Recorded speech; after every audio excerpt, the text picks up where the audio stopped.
Well, something interesting is happening in the private club industry right now, and it's happening on two fronts simultaneously. The members are changing, as you probably know. Younger members, they aren't joining for status, they're actually joining for experiences, community, and a lifestyle that fits who they are.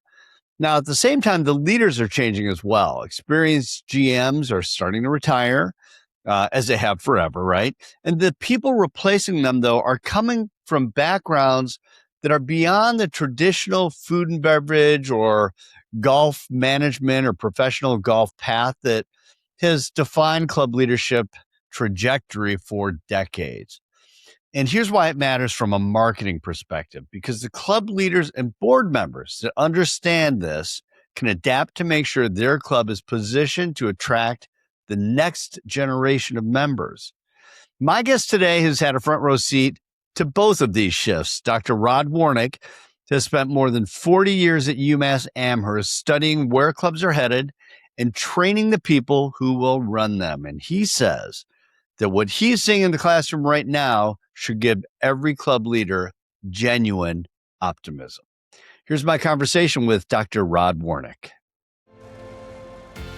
You're listening to Crushing Club Marketing, a podcast for progressive club leaders ready to increase their club's revenue. Time for change begins right now. Rod, thank you so much for being our guest today and for making time in your busy day to join me. Well, it's good to be here, and I actually followed your background, and it's really good to see the importance of storytelling and how it relates to club management, and looking in at the trends that are affecting our industry.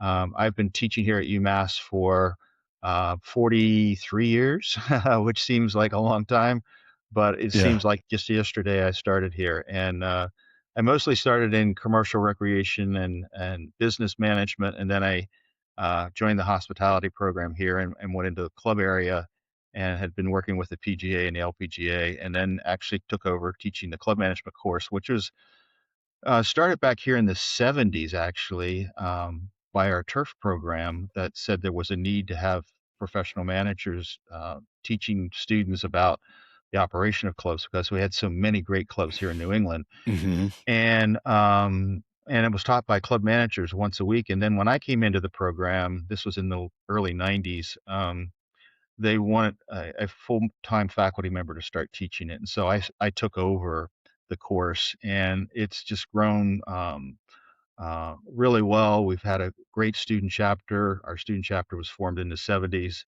and we've had Wow. great placements all over New England and pretty much all over the United States, which has been really, really good. I mean, what's I think makes your perspective so valuable is that you have seen a huge shift over time, and I'm sure you've seen a lot of patterns that are the same, that are just sort of going through again. And I'm just Yeah. wondering, what is the most significant generational shift you've seen in how people think about private club membership?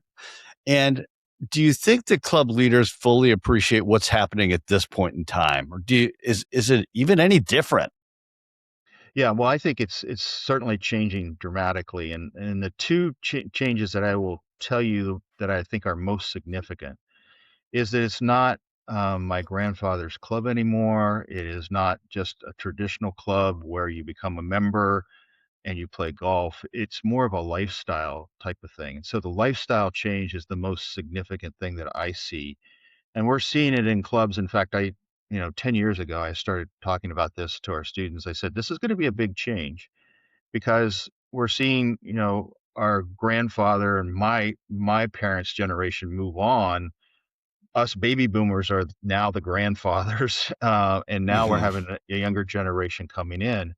And that's going to be a pretty significant change. And one of the first places I took our students to see this change, and I actually brought the club managers in when we had a return to academia workshop here a few years ago, probably back in the late 2018 or so, I think it was 2018, to a place called Great Horse. And Great Horse is basically, we're not your standard country club. We're different. And Great Horse was was an experiment by some people who really wanted to make the club different and make it more of a lifestyle type of club. And the more and more that we worked with our students, we're seeing this as a very significant trend because, yeah, still, you still want to preserve tradition, and there's a ton of great traditional clubs here in New England. The Country Club in Brookline, the Somerset Club, the Union Club, the Mm, Harvard Club. There's a lot of great tradition here in New England. In fact, I always tell our students, when you look at the USGA, almost all of the clubs that form the USGA are here in the Northeast. Three or mm, four of the top five. And so, but we have to be thinking about what the club is going to be like in the future. And certainly, hmm. one of the really critical things is that lifestyle change. Now, this is the thing that's really, I think, somewhat of a challenge. How can you protect tradition, but then also bring on the new members and Exactly. instruct them? And so that's still part of a challenge that we have. I've brought in a number of different speakers to my class to talk about these changes. I had Matthew Almet, who's the CEO and general manager of the Jonathan Club. He did a great job this past semester talking to my students about where the clubs are going to head in the next 5 to 10 years. And he did a Mm, presentation at CMA, and I was really impressed with how he brought a lot of things forward in terms of how changes are clubbing, how they're changing for him, and how hmm. many younger members they have. And they're recruiting 300 to 400 new members a year, which is amazing when Hmm. you think about it. Yeah. And then I also taught, we've also done externships in South Florida. We've done them at the Country Club. We've done them at Westchester. We've done them at Westchester Country Club.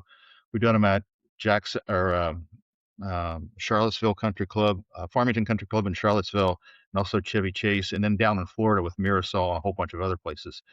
And one Wow. of the things we're definitely seeing is that whole lifestyle change, which is really pretty significant. So that's So can the we one talk? thing, yeah, the one thing that I see is Yeah. really, really changing. Okay. So can we just talk about that a little bit? There's so many questions I have off this. I got a list of other questions, but now you got my brain moving on this. Okay. So when you talk about lifestyle change, are we talking about amenities? Are we talking about like that clubs, this trend of clubs being more built for families, or all of the above? Like when you talk about lifestyle change. And this is what I tell my students. I said, every club is unique. It's not, and even when we have corporate clubs that want to kind of make everything the same, kind of like a Marriott management plan or, you know, Right. um, a club court management plan. Yeah, they have standards that they want to meet, but every club has its own personality. And so, some clubs will have, um, more of a family atmosphere. Other clubs will have more of a golf tradition, but Hmm. every club is different. You have to understand the personality of that club. But I see what I mean by lifestyle is this is a place I want to go and be engaged and meet new people, and it's part of my lifestyle. And it's not just Hmm. I go for one or two things. I go there for a meal. I go there to play golf. It's becoming a a third place, a destination that I go where I form all of my memories from my life in many cases, Hmm. all my birthdays, weddings, significant events. It becomes part of who I am, and so that's where I think the clubs are starting to see that, and you're seeing changes with this in terms of, not just a golf club anymore. It's a family orientation. You have daycare centers. You have health and wellness with them. You have the spa. You have obviously the biggest growth most recently is pickleball and racket Hmm. sports. And then you also have all the traditional golf things. And then even golf is changing. It's not just a here where it's seasonal.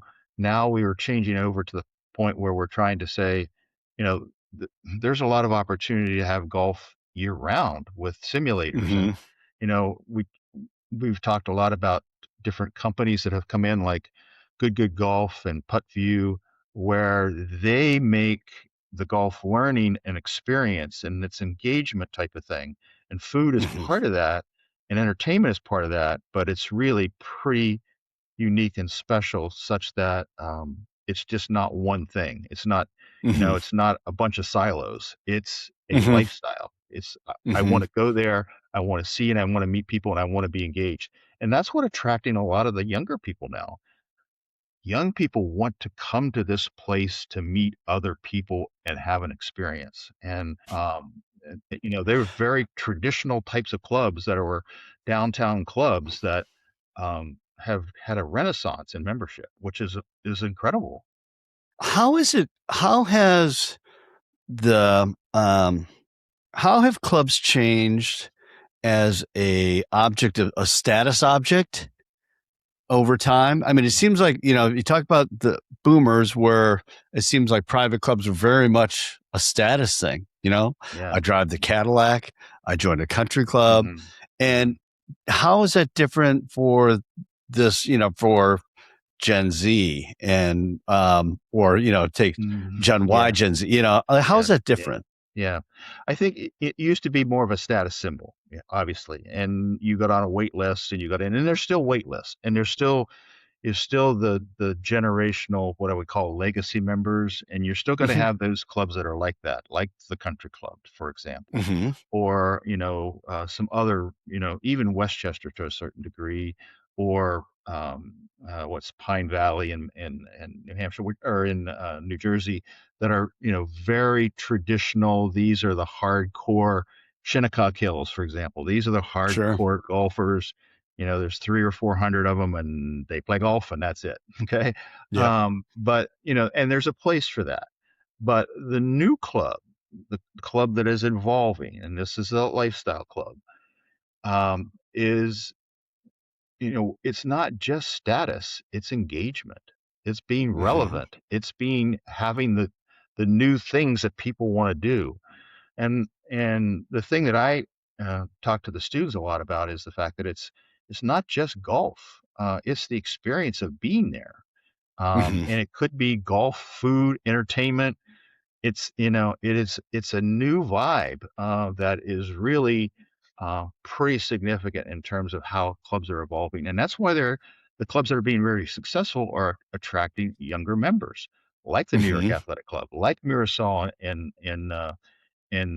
Jupiter, Florida, and like some of the nice clubs down there. Now they're still expensive, and clubs are, you know trying to deal with how do we get these people in, but they can't necessarily afford the membership like they had in the past. That's Hmm. somewhat of a challenge. I mean, I have to be Hmm. honest with that. But when Matthew Alamay from the Jonathan Club was here, he said, this is a profile young entrepreneur type people who are making it pretty good, but they want to have that kind of outlet for themselves, where they meet other people and there is community. Okay. And so Right. making it relevant and making it engaging is two of the really, really important things. And certainly you can do that with golf simulators, but it's not just a golf simulator, it is a golf Right. simulator entertainment. It's an experience. I go there. I mean, you look at Putt View, you look at even you know Top Golf, and those. They all create an experience that a lot of these younger people really like. Okay, it's an Right. They experience. build community around it, right? I Yeah, mean, they're it's building absolutely, they community build around community, those and I think that's experiences. what really clubs are about, but building community. Right. Yeah, it's not Totally. just a membership. It's not a subscription that I take out. It's a lifestyle. Yeah. I've talked, so you're training the next generation of club managers. I mean, at UMass, right? I mean, you're helping to develop these young people. And you and I talked a little bit about, before we started recording, about just how that profile of the people in your program or taking your classes, that how it's changing. I've had conversations with general managers about the fact that the strongest general managers seem to really understand that they are running a business, that they have to be able to manage people. They have to have a Yeah. fairly diverse set of skills. The financial part that you had mentioned. Hmm. Um, is it, tell me how that is like, how that's different than it used to be, because there are so many general managers or club leaders that I've met that came up on the F&B side. Yeah, Maybe they're the head golf professional. yeah, They don't know anything about managing or leading or running an yeah, organization. yeah. How is that changing? Yeah, well, I'll tell you 2 or 3 or 4 things here that are really different. It used to be that, yeah, you're right, they came up through the food and beverage or the golf side. Some came through turf, not as many, but some did, come that way. I think one of the biggest things that I see now is a much more diverse profile student who's coming into my class. It's not just a hospitality student with a food and beverage background. It's a finance student. It's a sports management student. It's an accounting student. It's an operations management student. It's a person who knows technology.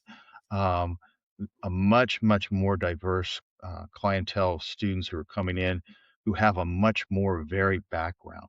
In fact, Mhm. one of the students that I had recommended to go work at the New York Athletic Club. She was a nutrition and communication student that came into my class. And she actually created her own job that she was going to promote through the New York Athletic Club. A corporate health company came along and gave her a salary that she couldn't walk away from, but they were, I was very impressed and they were very impressed with this Yeah. young lady. And so the profile of the student who's coming out right now is going to be a little bit different. And it's not just going to be food and beverage. Obviously, food and beverage is an important thing about what you have to know, but I had 4 or 5 finance students who were they were great prospects for working for a company like Club Benchmarking or going in to be a Mhm. CFO. I told them there you can have a career in a private club as a CFO if you want. And Mhm. who wouldn't want to live at a golf facility which has, everything that you could possibly think about in a For community sure. like that. So I do a variety of different things, but obviously it's changed. It's not just food and beverage.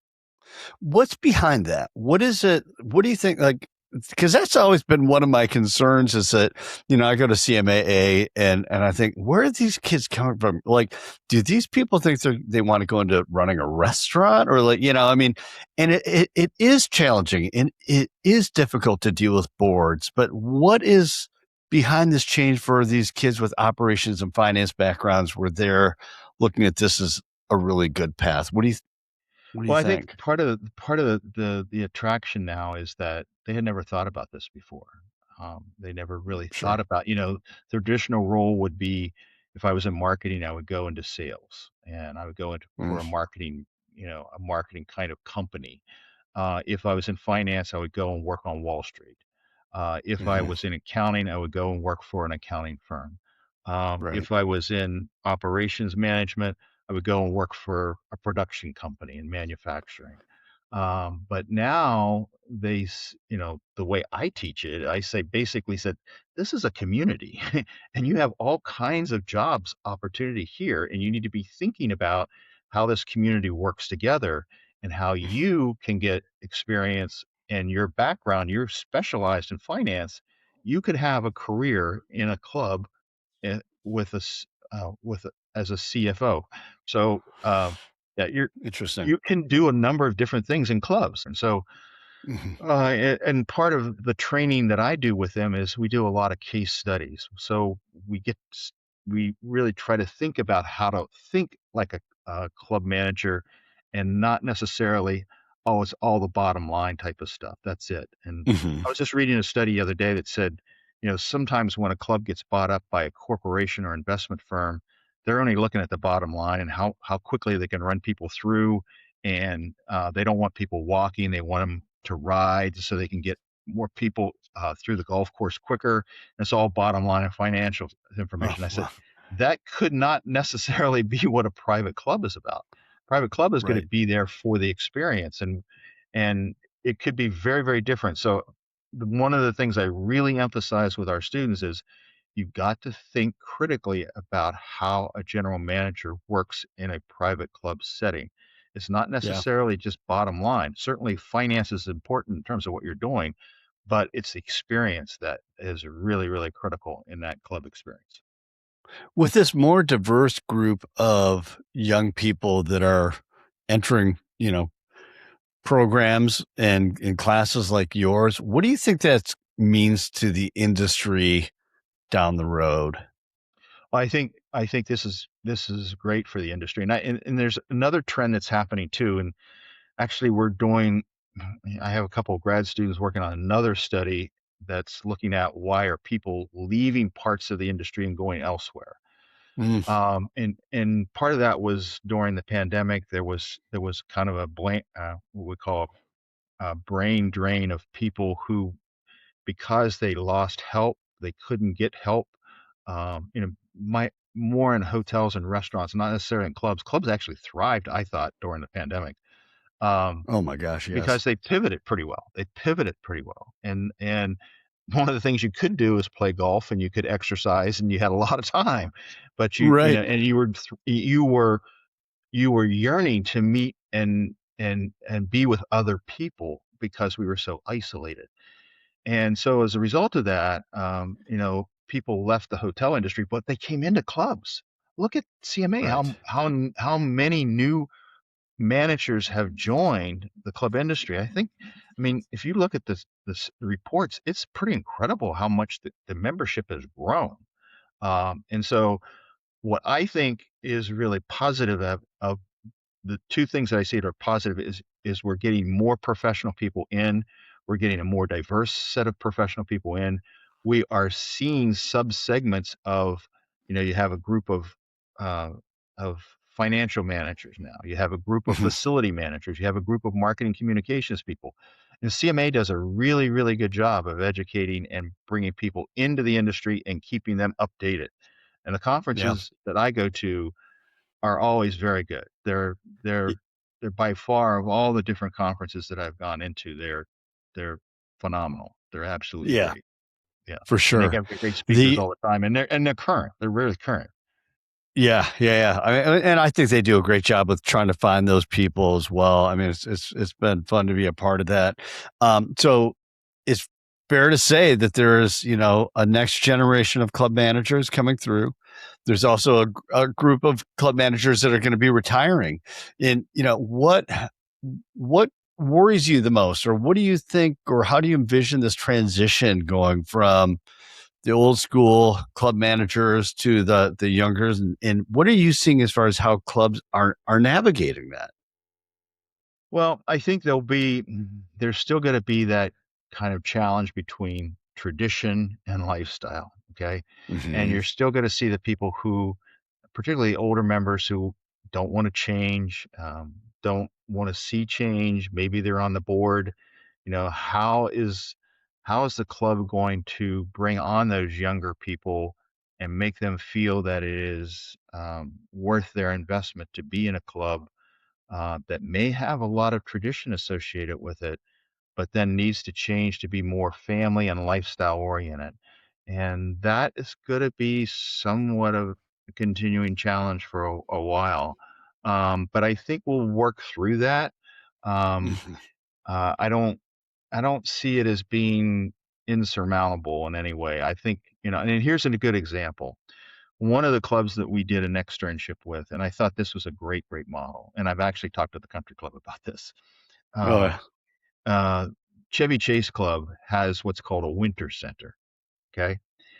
And the Hmm. winter center and this is right right outside of DC, Washington, Chevy D.C. Chase. Yeah, yeah. Chevy Chase, yeah, Chevy Chase, Maryland.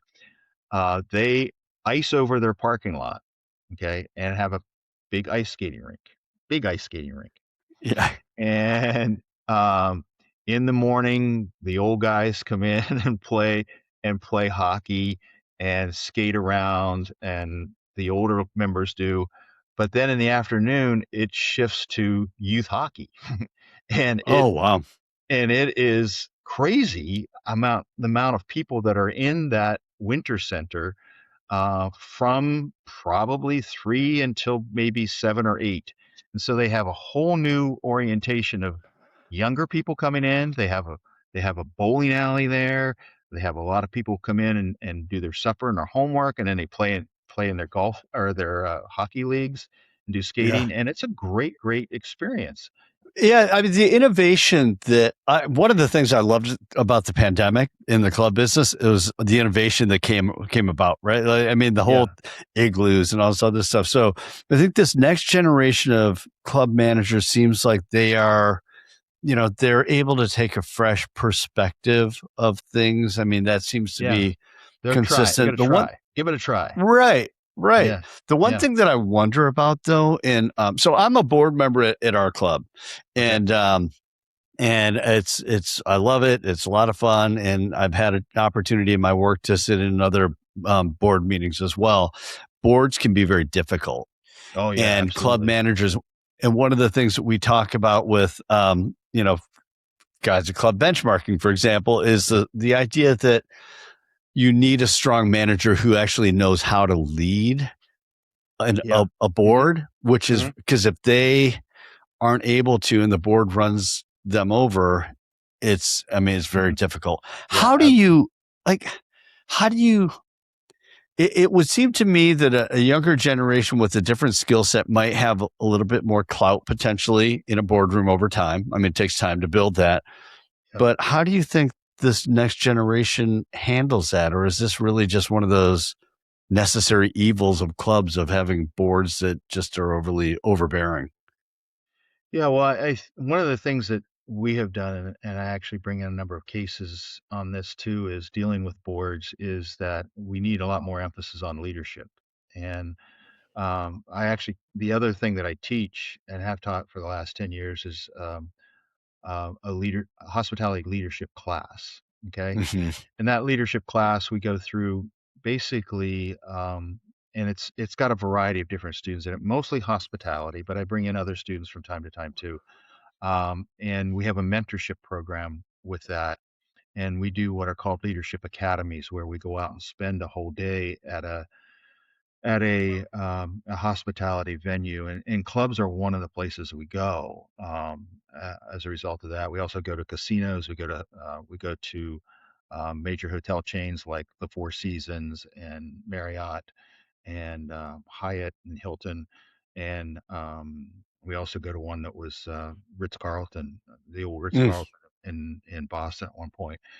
But what I really and then we work through a whole leadership process where the students do a self study of leadership styles, mm, and um, you know, being a leader is not necessarily a manager.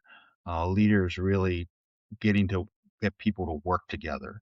And we mhm, go through a whole series of self-assessments, small case studies, and then these leadership academies. And then I also have them assigned to a mentor. And one of the things I'm seeing there is I'm bringing in more and more younger members to be mentors for our students that are coming out. mhm, Um, and one of the things I realized 20, 30 years ago is students can't relate to a corporate executive right away, particularly when they're in college. And so I bring in young people who are moving in that direction or have been out a year or two, who were in their seats just a year or two before, mhm, and do a lot of mentoring that way. So the student can see the path and see the understanding of what leadership is about and how to make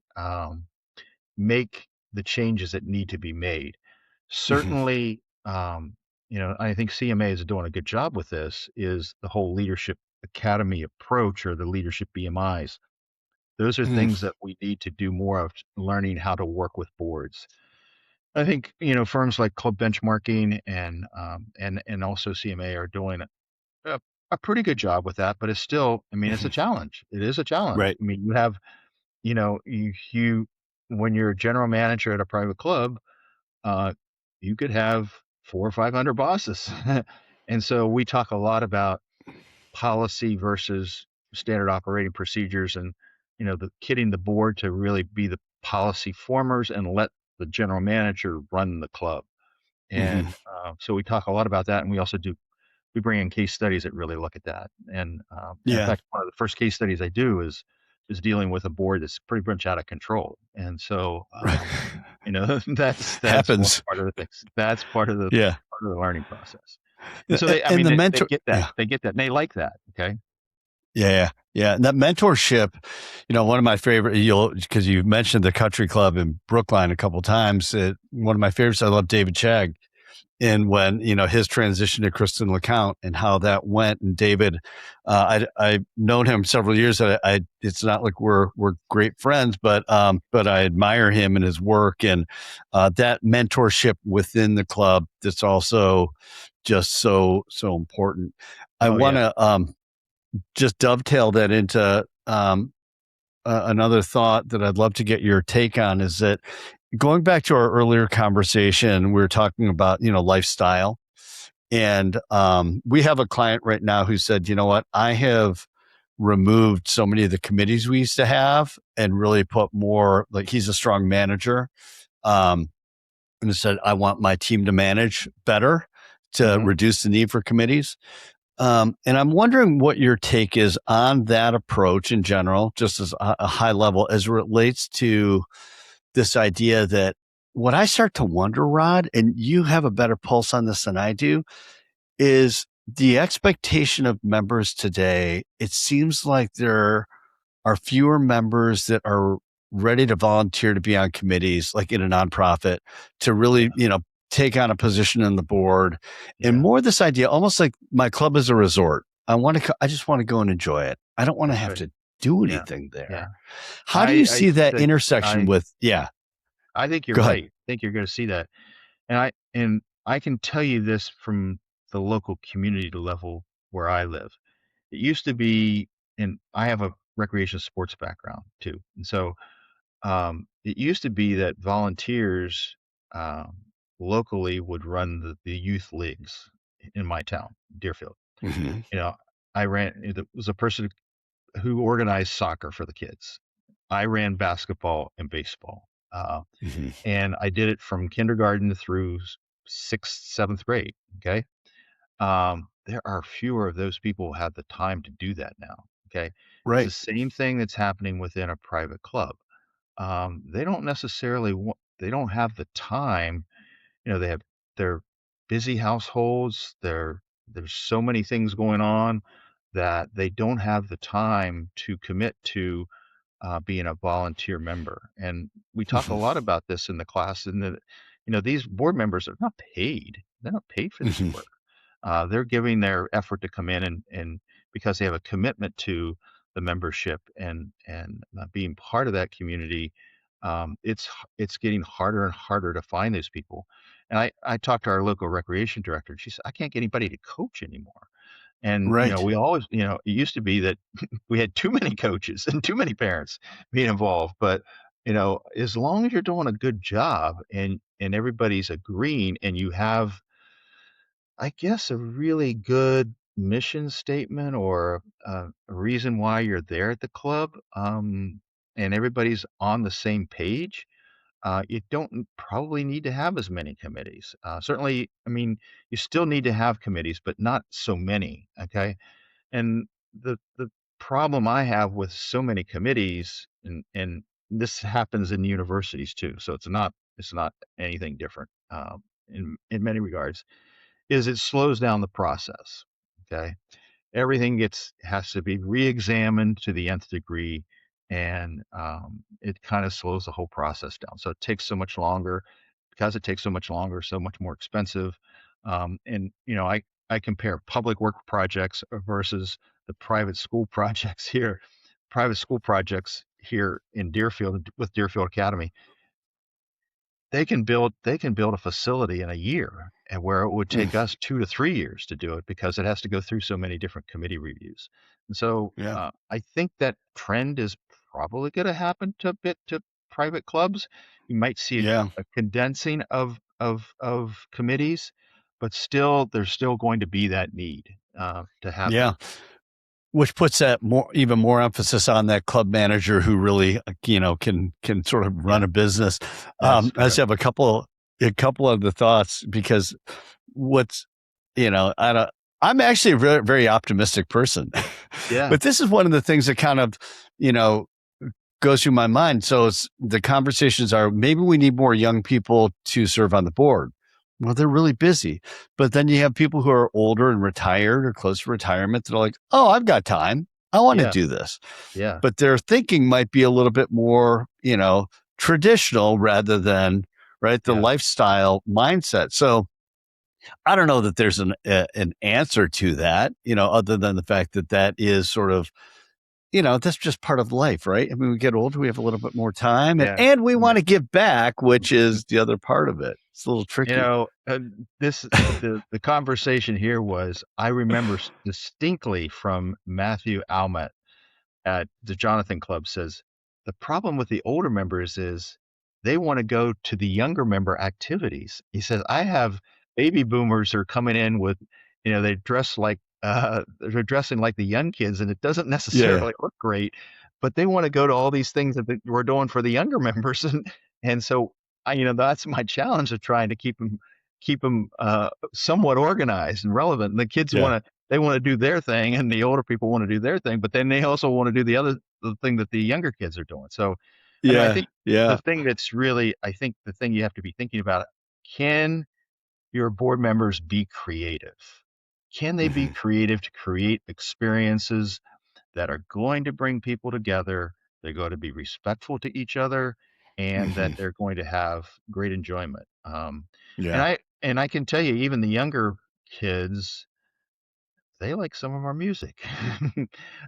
right. They like some of the things that They we did in do. the past. And so, I mean, I think there is a lot of opportunity for what I would call intergenerational activities.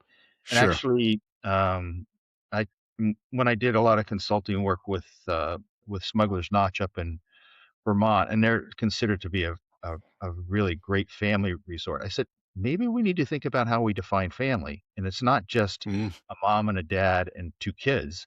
It is intergenerational. And what we were finding is, you know, grandparents want to take their grandchildren to activities. So right. you do more intergenerational types of activities that blend people together and make it a total family experience or a total lifestyle type of experience. And that's one of the things that even within my household that we really love doing is we love being with our grandchildren, seeing them, being involved with them. And I think, that's another change we're going to see in that there will be Mhm. intergenerational activities. Uh, So I think you're going to see some things we've never thought about before. And I think it's going to be yeah, pretty good. Yeah. yeah, I'm awesome. really optimistic about it. I mean, it's just, Yeah, yeah, yeah. I I love that. I mean, I guess that was just going to be my last question. Is that I mean, you have a front row seat into the future of club leaders in this country, and knowing what you know about the trends and how things are evolving. What's your take? Like, if you had to make a prediction for what clubs are going to look like in the next 15, 20 years, what do you see? I'm doing a lot of reading about how clubs and sports and recreation and entertainment and social media are kind of coming together. Okay. It's, everyone is going to be um, obviously looking for more outlets to do types of things. There's somewhat of a counterculture to all the technology. We want more experiences, and experiences could be really a big, big part of what a club is all about. And it's not just going and play golf or going and swimming. It's going to be total wellness. It's going to be an experience that goes beyond the golf course. It's going to be experience that is, maybe intergenerational or interclub type of activities. That with technology changing the way it is, there'll be a lot of new innovations that I think will come out that will make the club the place that people want to be. Okay. And I think in my mind, the club area is in the future looks very, very positive. Now, there's could be things that we have no control over. Mhm. That Sure. maybe we go into a financial downslide. Maybe this AI thing is way overblown. Maybe there'll be geopolitical unrest worldwide or even within this country Mhm. that could shatter things and make people pull back. Sure. So we don't know, but when you think about the opportunities we have, I think they could be extremely, extremely positive. I love it. Okay. Rod, thank you so much for joining me. Okay. You're quite welcome. Enlightening good. conversation. Yeah. Yeah. We have a lot more to talk about. I can tell you that. I know we sure. do. Well, we're going to have to Yeah. schedule another episode. Part 2. Thank you for listening. If you find episodes like this helpful, be sure to share it and subscribe on whatever podcast platform you're using. Until next time, keep crushing your club marketing.